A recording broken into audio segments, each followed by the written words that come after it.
It's absolutely awe-inspiring to sit in Thomas Mann's study. Other than that, the atmosphere in the house is very relaxed and allows for creativity and inspiring debates. The Thomas Mann House is very much a place where history meets the present. And given the role that California holds in innovation, both in technology and society, I cannot think of a better place to discuss the future, in particular the impact of technology on democracy and society at large.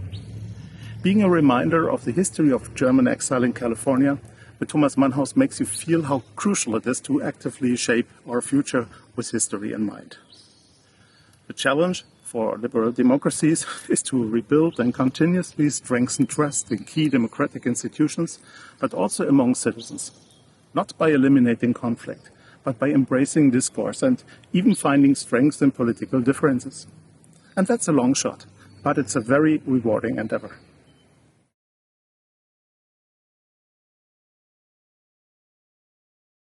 One of my long-term projects, LiquidFeedback, is about massive online deliberation and decision-making against the background of conflicting interests.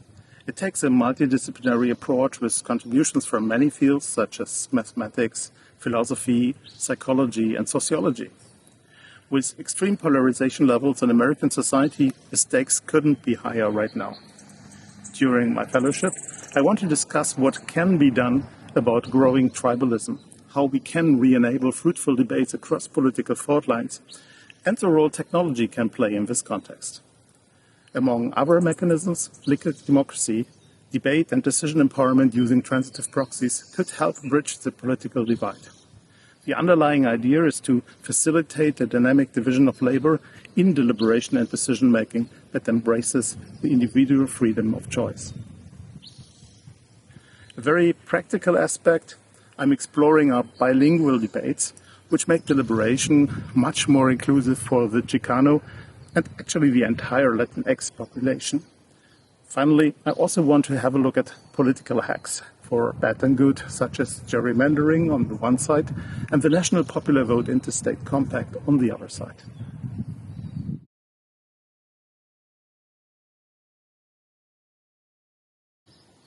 Just staying at the Thomas Mann House invites you to immerse yourself in history and satisfy your curiosity.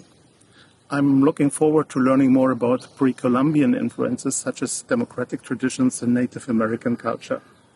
To name just one outstanding example, the Iroquois Confederacy, or Haudenosaunee as they call themselves, are the oldest participatory democracy on Earth that has persisted into the 21st century.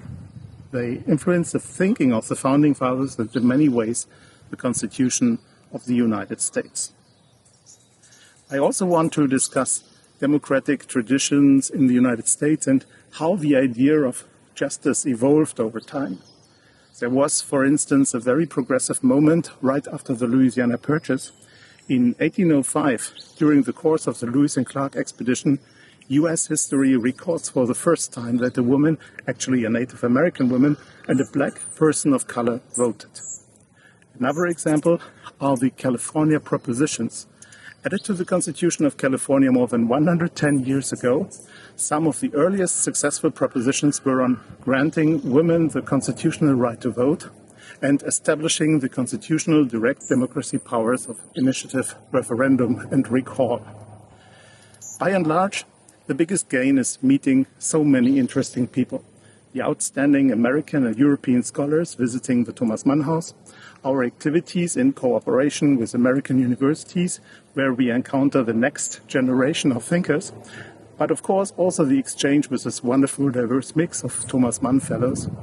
I'm grateful to the Thomas Mann House, the Bertolt Leibinger Foundation, the Federal Foreign Office, and many others who have made this possible.